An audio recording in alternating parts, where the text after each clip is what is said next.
자, 오늘 보실 말씀 우리 출애굽기 12장 우리 37절부터 우리 51절 마지막 절까지인데 우리 한 절씩 서로 나누어서 읽도록 하겠습니다. 자, 앞에 화면을 보시면서 한 절씩 서로 나누어서 같이 읽도록 하죠.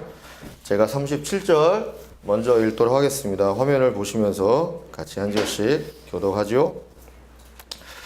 이스라엘 자손이 라암셋을 떠나서 숫곳에 이르니 유아 외에 보행하는 장정이 60만 가량이라.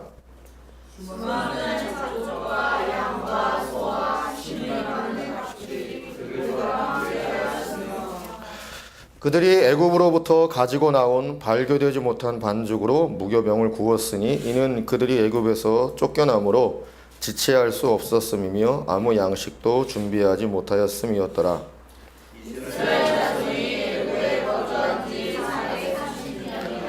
430년이 끝나는 그날에 여호와의 군대가 다 애굽 땅에서 나왔은즉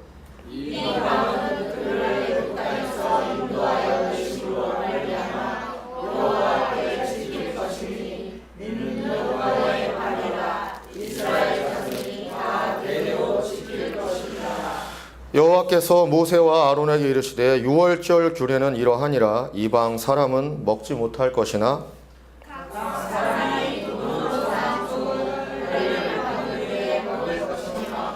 거류인과 타국 품꾼은 먹지 못하리라.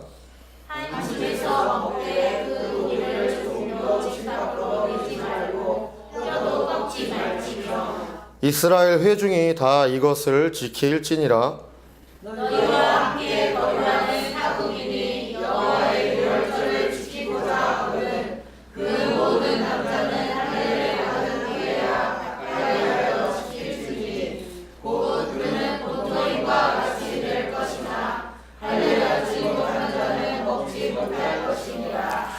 본토인에게나 너희 중에 거류하는 이방인에게 이 법이 동일하니라 하셨으므로 온 이스라엘 자손이 이와 같이 행하되 여호와께서 모세와 아론에게 명령하신 대로 행하였으며 그 같은 날에 여호와께서 이스라엘 자손을 그 군대대로 애굽 땅에서 인도하여 내셨더라. 아멘. 성경은 여러분 출애굽기에 관한 중요한 내용을 가지고 우리가 성경을 이해할 수 있습니다. 즉 구약은 여러분 출애굽의 역사와 그 이후의 내용으로 생각해 볼 수 있고 신약은 제2의 출애굽과 그 내용으로 이해할 수 있습니다. 그래서 여러분 이 출애굽이라고 하는 주제가 단순하게 이스라엘의 역사 가운데 한번 일어났던 특별한 어떤 사건으로만 생각하는 것이 아니라 우리의 신앙과 영적인 차원에서 또 하나님의 나라를 섬기는 우리의 믿음 안에서 출애굽이 가지고 있는 중요한 교훈과 의미를 늘 생각하는 것이 의미가 있고 또 우리의 영적인 차원에서 중요한 교훈이 된다는 말씀을 여러분에게 드리고 싶습니다. 오늘 읽었던 여러분 출애굽기 12장 37절부터 51절의 내용은 바로 이스라엘이 출애굽하는 바로 그 시점에 관한 내용이 기록이 되어져 있습니다. 출애굽기 12장 전체는 여러분 유월절 규례에 대한 내용이 기록이 되어져 있습니다. 그래서 여러분 12장을 넘어서서 13장 16절까지 여러분 유월절에 관한 내용이 기록이 되어져 있습니다. 유월절이 언제 이스라엘 가운데 처음으로 지켜졌습니까? 애굽을 탈출하기 바로 직전에 지켜진 것입니다. 하나님의 10번째 마지막 재앙이 애굽의 땅에 임함으로 말미암아 이스라엘은 실제적으로 애굽을 떠날 수 있는 길을 얻게 되어졌던 것이죠. 그래서 여러분 출애굽기 12장은 그 날에 있어서 중요한 하나님의 영적인 교훈을 유월절이라고 하는 규례를 통해서 교훈하시면서 그 안에 이스라엘이 실제적으로 애굽을 탈출하는 애굽을 떠나는 장면의 내용을 기록으로 남겨주셨습니다. 오늘 본문 말씀 여러분 40절에 보면 말씀이 이렇게 시작을 하죠. 이스라엘 자손이 애굽에 거주한 지 430년이라 그 기록이 되어 있습니다. 430년을 여러분 애굽의 땅에서 이스라엘이 생존하며 살았던 것이죠. 요셉이 살았을 때야 나름 이스라엘이 대접을 받고 대우를 받았는지는 모르지만 요셉이 사망한 이후부터는 이스라엘에게 고난과 시련이 시작이 되어졌죠. 그리고 철저하게 애굽에 종살이하는 아픔의 시간이었습니다. 그 시간이 여러분 성경은 토탈 430년이라고 이야기를 하니까 430년이 짧은 시간은 아니죠. 긴 시간입니다. 그래서 여러분 이 430년을 우리가 잘 생각하며 묵상할 필요가 있습니다. 430년은 하나님의 나라를 위한 인내의 시간이다라고 하는 것이기 때문이죠. 기다림 속에서 하나님의 약속의 실현을 기다리며 하나님의 구원을 소망하며 이스라엘 백성이 그 어려운 삶의 시간을 견뎌냈던 그 시간이 여러분 430년이다라고 하는 것입니다. 물론 여러분 이스라엘의 모든 사람들이 신실한 마음과 믿음으로 430년을 보내지는 않았을 것입니다. 그러나 그 가운데에서 여러분 믿음을 지켰던 여러 수많은 믿음의 용사들이 있었을 것으로 확신합니다. 출애굽기 2장만 봐도 여러분 모세의 어머니 요게벳이라고 하는 레위 사람에게 장가든 한 여자에 대한 기록이 등장하지 않습니까? 그런 사람이 여러분 모세의 어머니 요게벳 한 명뿐이었겠습니까? 430년 동안 몇 사람인지는 알 수 없지만 그래도 하나님의 약속을 의지하며 하나님의 구원을 바라며 430년이라고 하는 길고 긴 시간을 믿음 안에서 인내하며 하나님이 우리를 구원해 주실 것이다. 하나님이 약속을 실현하실 것이라고 하는 하나님의 말씀을 붙들며 그 시간을 보내었을 여러 하나님의 백성들을 우리는 떠올려 볼 수 있습니다. 우리가 그것을 여러분 어떻게 확인할 수 있습니까?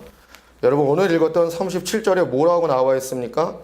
이스라엘 자손이 라암셋에서 발행하여 숫곳에 이르니 유아 외에 보행하는 장정이 60만 가량이다 라고 하는 것입니다.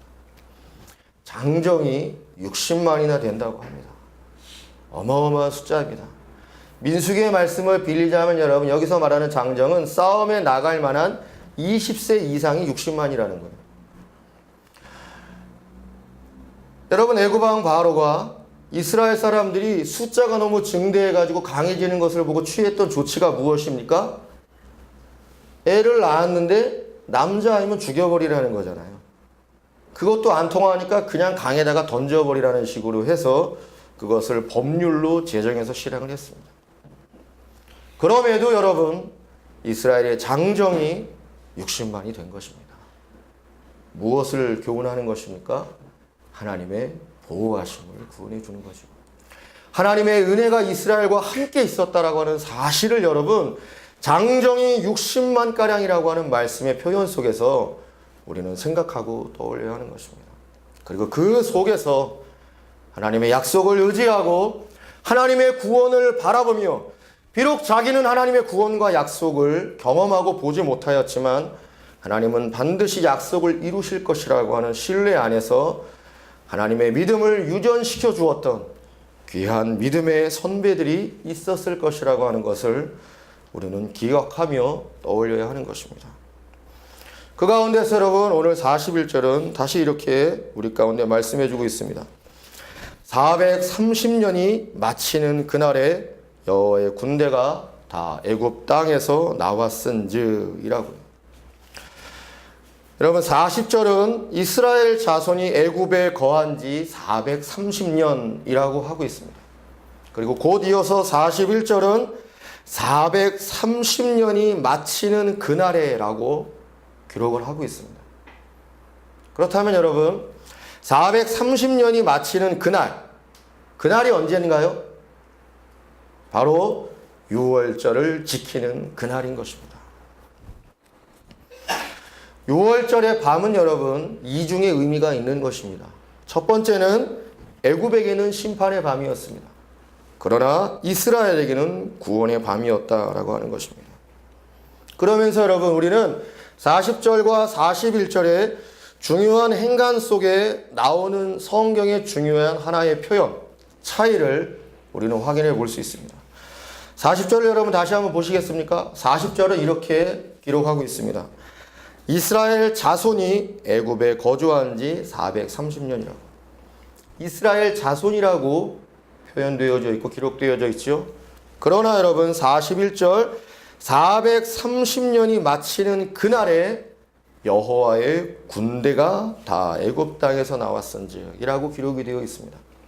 40절은 단순하게 이스라엘 자손이라고 기록하고 있지만 41절 430년이 맞춰지는 그날, 즉 하나님의 구원이 임하는 하나님의 은혜의 밤을 경험하였던 이스라엘은 그냥 이스라엘이 아니라는 것입니다. 어떤 이스라엘입니까? 여호와의 군대라고 하는 것입니다. 하나님께서 처음으로 이스라엘을 여러분 지칭하시며 부르신 명칭이 여호와의 군대입니다. 놀라운 하나님의 선언인 것이죠. 그 계기가 무엇입니까? 하나님이 왜 이스라엘 자손을 여호와의 군대, 나의 군대라고 하나님께서 호칭하며 부르실 수 있는 것입니까? 이유는 하나인 것입니다. 430년이 마치는 그날, 그 날에 있었던 하나님의 구원의 사건을 경험하였던, 즉 말씀을 빗대어서 표현하자면 여호와의 밤, 6월절의 밤을 경험하였던 이스라엘은 이제 여호와의 군대로 불려지게 되어진 것입니다. 하나님의 심판을 경험하고 하나님의 구원을 경험한 자들은 여호와의 군대로 불려지는 것입니다. 그 밤에 있었던 일은 무엇입니까? 가장 강한 나라였던 애굽은 심판을 받고 가장 비참하고 가장 초라하였던 이스라엘은 구원을 얻는 바로 그것입니다. 그 밤의 경험이 여러분 이스라엘 자손을 여호와의 군대로 변화시켜 나아갔던 것이죠. 우리가 인생을 살면서 여러분 여러 가지 시련을 아니 만날 수 없습니다. 나의 실수로도 만나고 나와 무관하게 상관없이 만나는 시련들이 있습니다. 어찌 되어졌던 여러분 인생의 모든 시련이 나쁘고 힘들기만 하고 무의미한 것만은 아니죠. 물론 여러분 시련이라고 하는 것 그 자체는 결코 좋은 것일 수는 없습니다. 힘들잖아요. 그리고 마음이 무겁지 않습니까? 그리고 여러 가지 곤란한 상황들이 우리 가운데 주어지지 않겠습니까? 그러나 여러분 시련 속에서 한 사람이 삶의 진정한 의미가 무엇이냐, 도대체 사람이 산다는 것이 무엇이냐라고 하는 가장 중요한 근본적인 질문을 자기 자신과 자신의 삶의 현실에 던질 수만 있다고 한다면 그의 시련은 여러분 결코 무의미하고 헛된 것만은 아닐 수 있다고 하는 것입니다. 오히려 시련은 여러분 그의 인생에 찾아온 아름다운 선물과도 같은 것이 될 수 있습니다. 왜 그럴까요, 여러분? 왜 시련이 인생의 진정한 선물이 될 수도 있습니까? 사람이 그만큼 어리석기 때문에 그렇습니다. 열심히 삽니다. 바쁘게 삽니다. 능력도 있는 것 같습니다. 그러나 가장 중요한 질문에 대한 답은 갖지 못하고 사는 것이죠. 왜 살지? 무엇을 위해서 살아야 하지? 나는 정말로 누구인가? 라고 하는 질문에 대한 대답을 갖고 여러분 확신 속에서 제대로 살아가는 사람이 과연 이 세상에 얼마나 되겠느냐라고 하는 것입니다. 여러분은 어떻습니까? 여러분에게는 답이 있습니까? 여러분에게는 확신이 있습니까? 이 길이 내가 갈 길이고 나는 바로 누구다라고 하는 또렷하고 분명한 확신과 인식 속에서 여러분의 삶의 시간을 만들어가고 있느냐라고 하는 것입니다. 어쩔 수 없이 인간이란 모순의 존재요, 불합리의 존재입니다. 그래서 시련이 그 모순을 깨닫게 하고 그 불합리를 깨닫게 함으로써 물어야 할 인생의 가장 중요한 질문을 떠올리며 가슴으로 느끼게 해준다라고 하는 것이죠. 오랜 시간 애굽의 노예로 살았던 이스라엘이지만 6월절의 밤을 통하여 그 이스라엘에게 하나님은 말씀하시는 것입니다. 이제 너희는 내 군대다 라고 하는 이름을 이스라엘 가운데 부여해 주고 계시는 것이죠. 430년 시련의 이스라엘을 구원하시는 하나님, 반대로 430년 동안 쌓이고 쌓였던 애굽의 악을 심판하시는 하나님, 그 하나님을 경험하였던 그 유월절 규례의 밤이야말로 하나님을 진정으로 만났던 밤이요, 하나님이 어떤 분인지를 경험하고 깨달았던 산 지식의 영적인 믿음의 자리였다라고 하는 것입니다. 그래서 여러분, 개역개정 말고 한글의 단원 번역인 표준 세번역은 오늘 말씀을 이렇게 풀어서 설명을 해주고 있습니다. 그날 밤에 주께서 그들을 이집트 땅에서 이끌어내시려고 밤을 새우면서 지켜주셨으므로 그 밤은 주의 밤이 되었고 이스라엘 자손이 대대로 밤새워 지켜야 하는 밤이 되었다라고 번역을 해주고 있습니다. 하나님께서 밤을 세워가며 이스라엘을 지켜주신 그 밤은 주의 밤이었다라고 하는 것입니다. 우리가 무엇을 믿는 것입니까? 그 하나님을 믿는 것입니다. 밤을 세워서 지켜주시는 그 하나님을 우리는 믿고 의지하는 것입니다. 우리는 때로는 내가 믿는 하나님이 어떠한 하나님인지에 대해서 구체적이고 사실적이지 못할 때가 있습니다. 우리가 믿는 하나님은 여러분, 성경이 말씀하고 교훈해 주시는 하나님인 거예요. 그 하나님이 누구입니까? 밤을 세워가면서 믿음의 당신의 백성들을 지키시는 하나님이시라고 하는 것입니다. 이것이 우리의 믿음이며 이것이 우리가 믿고 의지하는 하나님의 성경적인 계시다라고 하는 것입니다. 여러분의 인생을 밤을 새도록 지켜주시는 하나님, 여러분의 삶을 밤을 새도록 붙들어 주시는 하나님, 그 하나님에 대한 믿음이 여러분 가운데 사무치도록 여러분 가운데 존재하고 여러분을 이끌어 주기를 사무의 하나님의 이름으로 간절히 축원드립니다. 삶의 여러 가지 어려운 현실들은 우리 가운데 혼란을 안겨주게 되어 있습니다. 특별히 나의 의지와는 무관하게 내가 만나는 삶의 시련들은 나를 어렵고 나를 혼동케 하는 것이 사실입니다. 왜 나에게 이런 일이 일어났느냐? 언제까지 이 시련이 계속되어질 것이냐라고 우리는 반문하고 질문하며 혼동과 방황을 경험하는 것입니다. 그러나 사랑하는 하나님교회 형제 자매 여러분, 방황에는 길이 없고 의심에는 답이 없는 것입니다. 방황을 끝내고 의심을 중단시켜야 하는 것입니다. 유일한 길은 밤을 새우면서 지키시는 하나님이 내 하나님이다라고 하는 믿음의 확신을 우리가 분명히 하는 것입니다.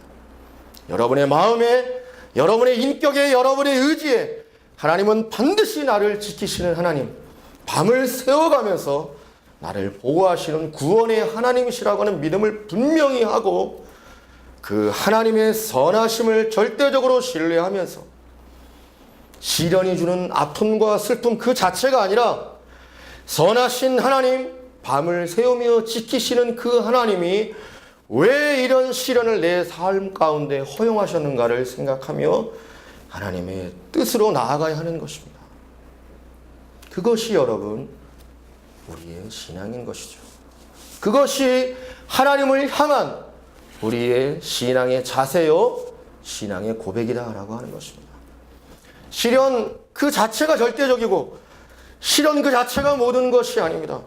왜 선하신 하나님이, 왜 사랑이 많으신 하나님이 내 인생의 자리 가운데 이런 시련을 허용하셨느냐? 그 하나님의 뜻을 물으며 그 하나님의 계획 앞에 서는 것이 우리의 신앙의 자세요, 우리의 믿음이다라고 하는 것입니다. 그리고 그 신앙을 가진 사람들을 가리켜서 오늘 성경은 바로 그들이 여호와의 군대다 라고 불러주고 있는 것입니다. 그래서 여러분, 유월절의 규례 가운데 지켜야 할 중요한 규례 하나가 무엇인지 아십니까? 집 밖으로 나가면 안 된다는 거예요. 왜 집 밖으로 나가지 말라고 했습니까? 집 밖으로 나가면 죽으니까. 그래서 여러분, 집 밖으로 나가지 말라는 그 말씀에 영적인 교훈을 새겨야 하는 것입니다. 무엇입니까? 하나님의 말씀, 하나님의 약속 그 밖으로 벗어나지 말라는 거예요. 그러나 여러분, 우리의 생각이나 우리의 마음은 수시로 왔다 갔다 하지요. 어려움이나 슬픔을 당하면 여러분, 고난과 역경을 당하면 우리는 수시로 마음이 흔들리는 것을 인정하지 않을 수 없습니다.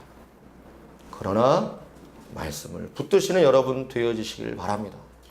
하나님의 약속을 바라보시는 여러분 되어지시길 축원드립니다. 하나님의 말씀 안에서 생명은 역사하는 것이고 구원은 경험되어지는 것이고 밤을 새워 지키시는 하나님의 열심을 깨달을 수 있기 때문에 그렇습니다. 여호와의 군대를 여러분 어원적으로 그래서 쭉 풀어서 설명을 하면 여호와의 전투를 위해서 조직된 무리 이렇게 여러분 설명할 수 있습니다. 여호와의 전투를 위해서 조직되어진 사람들 그게 여호와의 군대라고 하는 것입니다. 근데 여러분 정서적으로 군대, 군사, 싸움, 전투 뭐 이런 거친 용어들을 우리가 좀 사용하면은 좀 정서적으로 여러분 좀 거리감이 느껴집니다. 특별히 우리 자매님들은 조금 낯설고 좀 뭐 이러실지 모르겠습니다. 그러나 여러분 조금만 아주 조금만 생각해 보시기 바랍니다. 우리의 삶에서 여러분 전투가 없는 현장이 있던가요? 싸움이 없는 영혼의 자리가 있을 수 있느냐라고 하는 것입니다. 우리가 조금만 마음을 열고 우리가 조금만 우리의 생각을 말씀의 빛에 고정시킨다면 여러분 우리는 매일매일이 싸움의 현장이며 영혼의 전투의 현장이라고 하는 사실을 인정하지 않을 수 없는 것이죠. 그러므로 여러분 싸우지 않아도 되는 삶의 자리는 애초부터 없는 것입니다. 우리는 하나님으로부터 은혜의 믿음을 선물로 받은 이후부터는 여러분 날마다 싸움의 자리를 만나는 것이고 싸움의 자리에서 우리를 밤을 새워 지켜주시는 하나님을 만나면서 하나님의 군대로서의 삶의 의무와 믿음의 사명을 감당해 나가는 것입니다.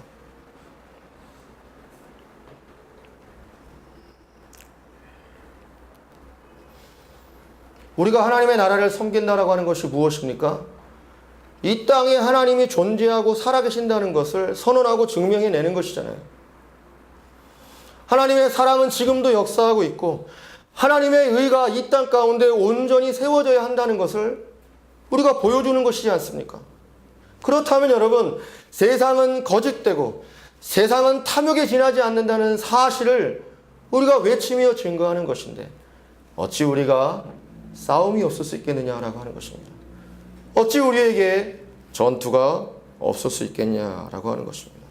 그래서 여러분 오늘 하나님께서 우리를 여호와의 군대다라고 호칭하며 불러주시는 이 하나님의 부르심을 귀하게 여길 수 있어야 하는 것입니다. 하나님이 정말로 중요한 하나님의 일을 우리 가운데 맡겨주고 계시는구나. 하나님의 중요한 사역을 우리 가운데 허락해 주고 계시는구나 라고 하며 감사와 기쁨을 가지고 그 사명을 우리가 감당할 수 있어야 되겠다라고 하는 것이죠. 그런데 여러분 오늘 우리가 읽은 하나님의 본문의 말씀 가운데 여호와의 군대에 있어서 중요한 핵심의 기준이 제시되고 있습니다. 그것이 여러분 오늘 43절에 보면 이렇게 나와 있습니다. 여호와께서 모세와 아론에게 이르시되 유월절 규례가 이러하니라 이방 사람은 먹지 못할 것이나. 여호와의 군대의 중요한 자격 기준이 제시되고 있는데 여러분 43절에는 이방인은 먹지 못한다. 이스라엘 사람 아니면 얼씬도 하지 말아라. 뭐 이런 말씀인 거예요. 그리고 여러분 45절도 이렇게 나와 있습니다. 거류인과 타국 품꾼은 먹지 못한다. 국물도 없다라고 하는 것입니다. 이방인, 외국인, 이스라엘이 아닌 타지인들 그런 사람들은 먹지 못하고 참여하지 못한다라고 하는 것입니다. 중요한 것은 아까 뭐라고 말씀드렸습니까? 여호와의 군대는 여호와의 밤, 즉 유월절의 밤에 참여한 사람들인데 이방인들은 안 된다는 거예요. 거류인과 타국인들, 품꾼들, 종들 안 된다라고 하는 것입니다. 그런데 여러분, 오늘 본문을 천천히 읽어보면 굉장히 놀라운 하나님의 은혜의 기회가 주어집니다. 44절에 뭐라고 나와 있습니까? 같이 한번 읽어볼까요? 본문을 화면을 보면서 44절 시작. 각 사람이 돈으로 산 종은 할례를 받으리를 먹을 것이며. 할례가 나오고 있습니다. 우리 또 48절. 우리 48절 천천히 다시 한번 한 음성으로 읽어볼까요? 자, 시작. 곧 그는 본토인과 같이 될 것이나 할례가 전달자는 없을 것이니라. 아멘. 48절은 44절보다 조금 더 구체적입니다. 무엇입니까? 유월절을 지키고자 하거든. 유월절에 참여하고자 하는 마음이 있거든. 영적으로 풀어서 설명하면 하나님 나라에 속할 소원의 마음이 있거든 할례를 받을 수 있다라고 하는 것입니다. 그리고 그 결론이 무엇입니까? 그는 본토인과 같이 된다는 거예요. 무엇을 말하는 것입니까? 이스라엘 백성이 된다는 거예요. 하나님의 백성이 된다라고 하는 것입니다. 그리고 더 놀라운 49절 무엇입니까? 본토인에게나 너희 중에 우고한 이방인에게나 이 법은 동일하다. 이 법이 똑같다라고 하는 것입니다. 이스라엘 자손과 이방인의 구별의 벽은 여러분 신약에 와서 허물어지는 게 아닙니다. 여러분 이미 이스라엘 백성이 애굽의 땅을 출발하는 그 순간부터 여러분 이스라엘 자손, 이방인 개별과 차이와 갭은 존재하지 않는 것입니다. 놀랍지 않습니까? 어마어마한 하나님의 은혜의 말씀의 교훈인 것입니다. 한마디로 말씀드리자면 여호와의 군대는 이스라엘만이 아니라 누구든지입니다. 누구든지 여호와의 군대에 여호와의 밤 유월절의 밤에 참여하려고자 하는 마음만 있다면 누구든지 참여할 수 있다라고 하는 것입니다. 종이든 이방인이든 품꾼이든 아무 상관없다는 것입니다. 모든 인간의 기준과 모든 인간이 가지고 있는 장벽을 허무는 것입니다. 그리고 단 하나 하나님의 구원, 하나님의 약속에 동참하고자 하는 마음만 있다면 누구든지 상관없다라고 하는 것이 은혜롭고 자비로운 하나님의 초대인 것이죠. 예외가 없는 것입니다. 이미 구약 속에 하나님 나라의 문은 활짝 열려 있는 것입니다. 이미 구약 속에 하나님의 나라로 들어올 수 있는 문은 활짝 개방되어져 있는 것이죠. 굳이 여러분 신약의 말씀을 빗대어 말씀드리지 않는다 하더라도 구약 속에도 여러분 하나님의 은혜와 하나님의 축복은 약속되어져 있는 것입니다. 우리가 잘 아는 갈라디아서 3장 28절과 29절 이렇게 얘기합니다. 유대인이나 헬라인이나 종이나 자유자나 남자나 여자나 그리스도 예수 안에서 차별이 없고 구별이 없느니라. 누구든지 그리스도의 것이면 아브라함의 자손이요 하나님의 기업을 이을 하나님의 역사니라고 말씀해주고 있는 것이죠. 인간의 모든 차별, 인간의 모든 구별을 뛰어넘는 인간 혁명은 이미 이스라엘이 애굽을 탈출하였던 까마득한 고대의 시대로부터 하나님의 약속의 말씀으로 주어진 것입니다. 이 하나님이 여러분에게 뜨거운 감동 되어지기를 축원드립니다. 하나님이 왜 자비의 하나님인지, 하나님이 왜 은혜의 하나님인지, 그리고 하나님이 왜 우리에게 하나님의 말씀을 명령하실 수 있는 하나님이신지를 여러분 생각하며 그 하나님의 말씀대로 믿음의 행함을 이루어 가실 수 있는 여러분 되어지기를 간절히 축원드립니다. 그 안에서 여러분 우리가 오늘 한 가지 생각해 볼 내용이 있습니다. 하나의 조건으로 제시된 게 무엇입니까? 할례입니다. 할례. 할례란 무엇입니까? 할례란 여러분 창세기 17장 11절부터 14절 가운데 교훈되어져 있습니다. 할례라고 하는 이 단어 자체가 우리 가운데 명확한 직접적인 교훈을 주는 거예요. 자르라는 것입니다. 베어내라라고 하는 것입니다. 할례의 의미는 이런 것입니다. 잘 들어보시기 바랍니다. 한 개인이 이스라엘의 하나님과 영원한 언약을 맺었다는 마음의 증표로 자신의 살을 베어내는 행위인 것입니다. 왜 자신의 살을 베어냅니까?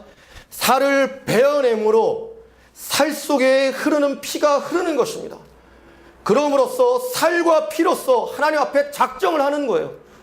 내가 하나님의 사람으로 살겠습니다. 내가 하나님을 배신하고 떠나지 않는 사람으로 내 평생을 하나님의 사람 앞에 약속하며 하나님과 더불어 동행하는 사람이 되겠습니다.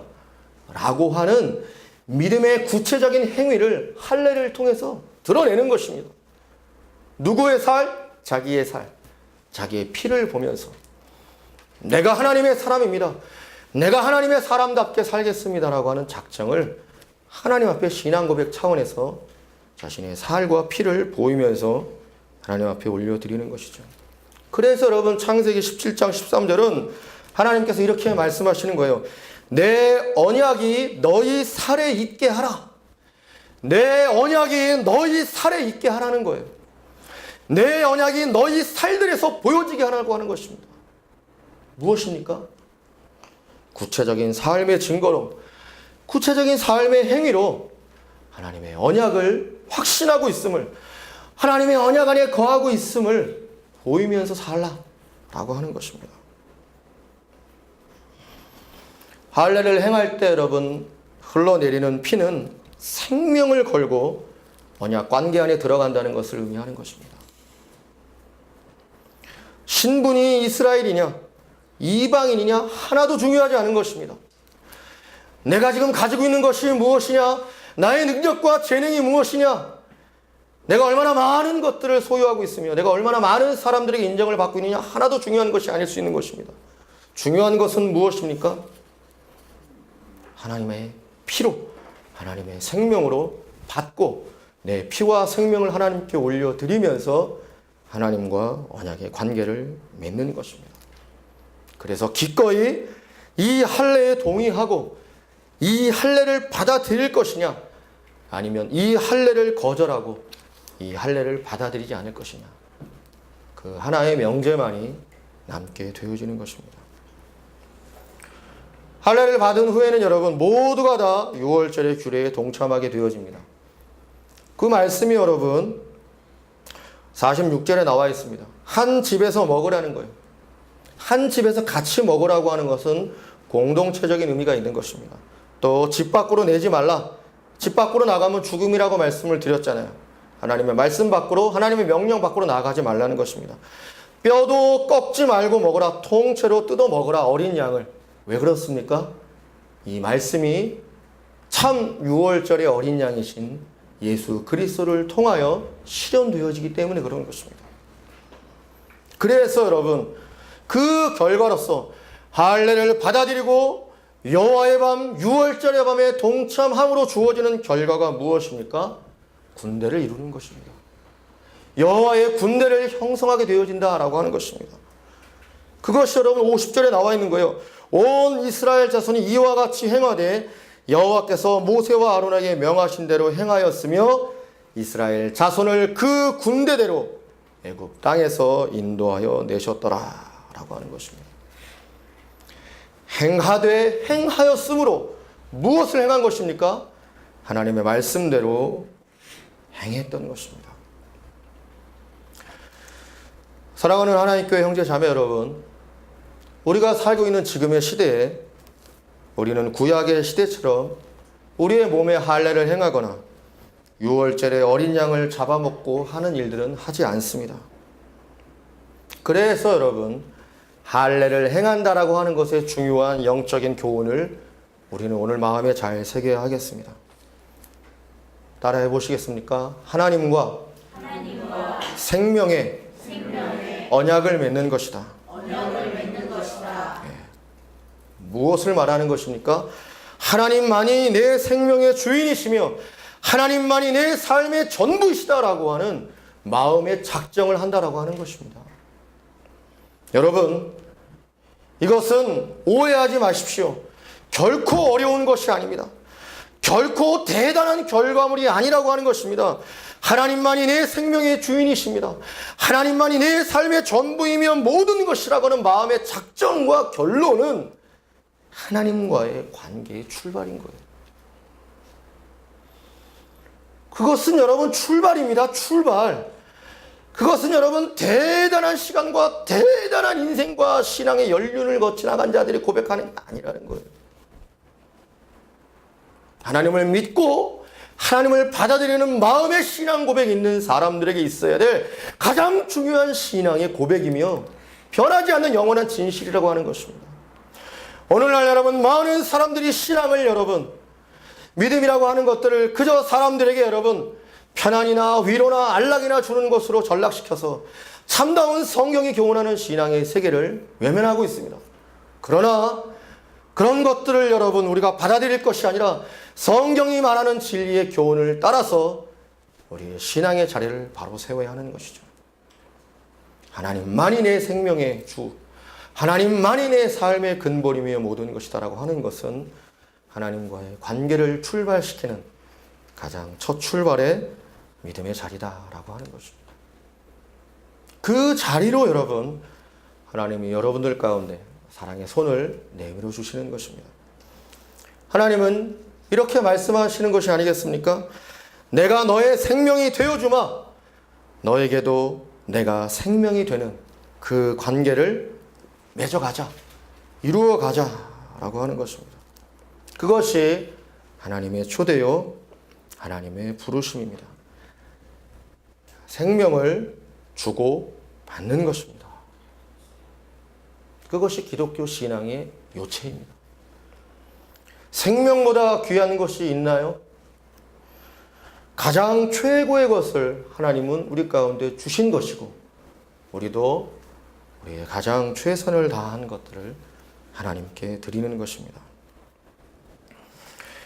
그래서 사랑하는 형제 자매 여러분, 우리가 하나님의 사랑을 생각할 때 하나님이 정말로 나를 사랑하시는가에 대한 질문과 의문이 들었을 때 여러분 현실적인 필요를 따라서 하나님의 사랑을 생각해서는 어려움을 겪는 것입니다.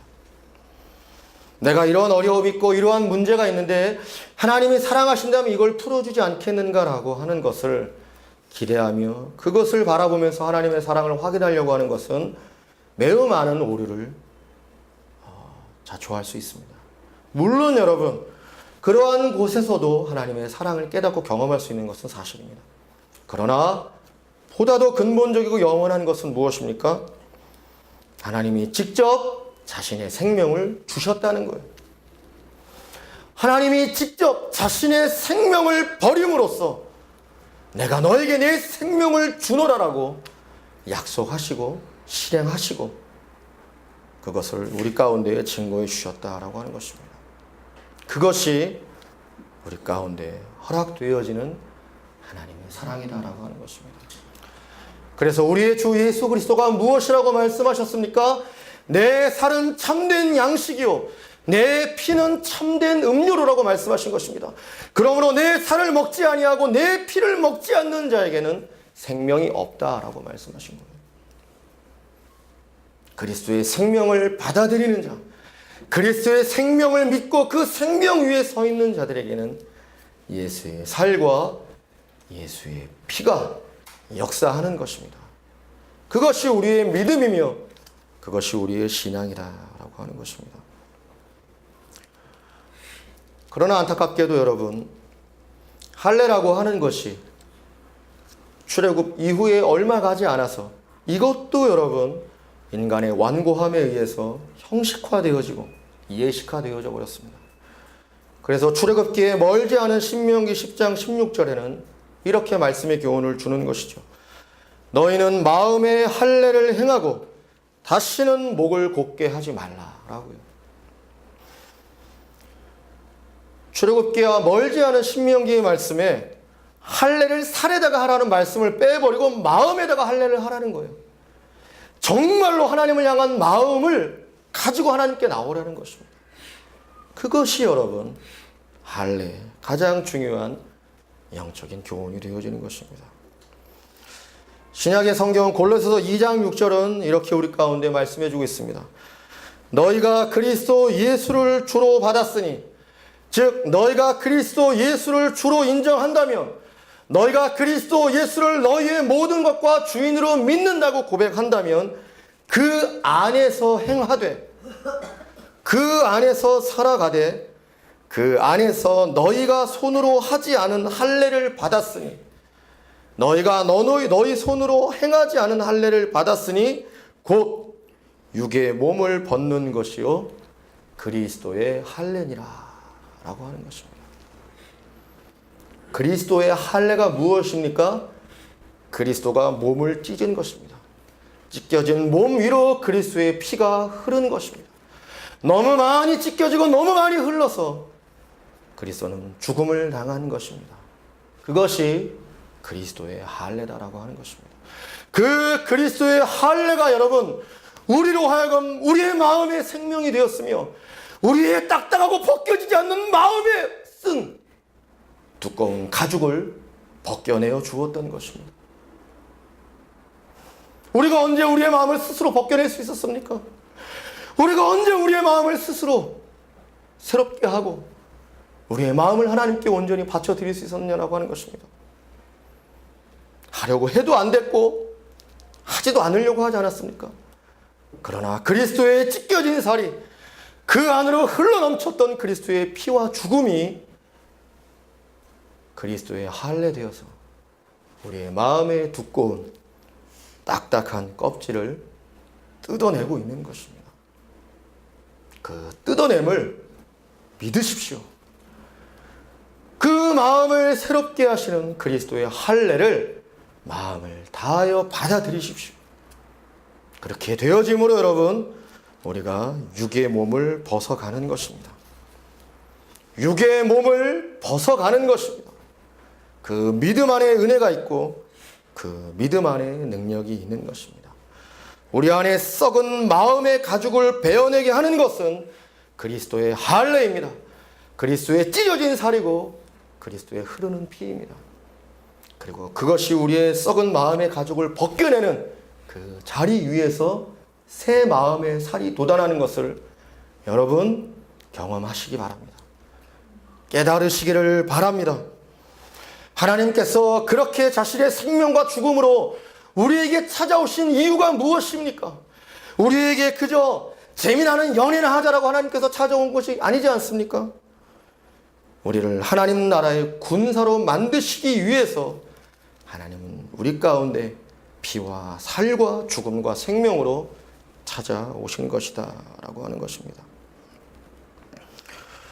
우리의 딱딱하고 두껍고 완고한 마음이 쉽게 찢어지는 것이 아니었기 때문에 하나님의 아들은 죽어야만 했던 것입니다.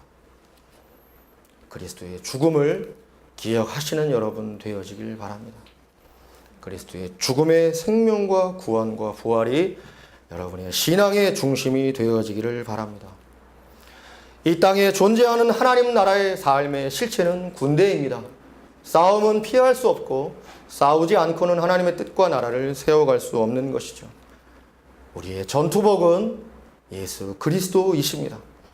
그의 말씀, 그의 삶, 그의 모든 인격, 그리고 그의 모든 구원의 내용들은 다 우리 가운데 전투의 내용이 되어지는 것입니다. 사랑하는 하나님 교회 형제 자매 여러분, 무엇을 위해 사시겠습니까? 어떠한 삶을 살기를 원하십니까? 하나님의 초대에 반응하실 수 있는 여러분 되어지기를 바랍니다. 너희는 나의 군대다. 너희는 나의 싸우는 전투의 무리들이다. 라고 하시는 하나님의 부름과 호칭에 믿음으로 반응하시고 삶으로 하나님 앞에 나아가시는 여러분 모두가 되어지시기를 주의 이름으로 간절히 축원드립니다.